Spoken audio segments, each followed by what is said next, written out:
তো ওঠো বাবা, এক মুঠ ভাত খাও বাবা।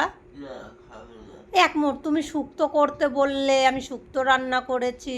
আচ্ছা ঠিক আছে, তাহলে এক এক মুঠো ভাত দিবা। আচ্ছা তুমি উঠে বসো ওখানে।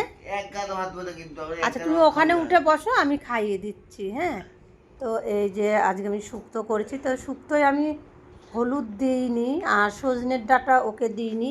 সজনের ডাঁটা তো খেতে পারে না, তো এই যে বড়ি দিয়ে সব কিছু দিয়ে মাখিয়ে আমি ওকে খাইয়ে দেবো। নাও বাবা, নাও খাও, এক মুঠ খাও না, একবার দুবার খাও।